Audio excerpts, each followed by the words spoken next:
पण त्याकरता तुमच्या सगळ्यांचं सहकार्य पाहिजे। मीच ह्याच भागामध्ये येऊन काय काय सभा घेतल्या आणि काय काय केलं ते माझं मला माहिती आहे आणि तेव्हा तुम्ही माझं ऐकलं।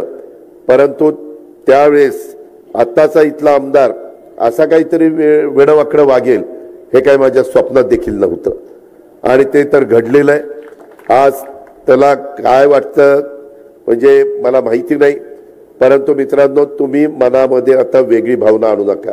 आता सरळ सरळ फाटी पडलेली आहे, आपण इकडच्या फाटीला आहे ते तिकडच्या फाटीला आहे। त्याच्यामुळं काही जण म्हणतात ही कधीतरी एकत्र येतील का रे, ह्यांनीच आमचं निम्मगार होतंय सारखं। आणि मग हळूच दबकत दबकत मला वाटतं दादा दादा काही होईल का पुढं काहीतरी होईल, म्हणजे अजूनही लोकांच्या मनामध्ये तशा प्रकारची शंका आहे। मित्रांनो मी आपल्याला स्पष्ट सांगतो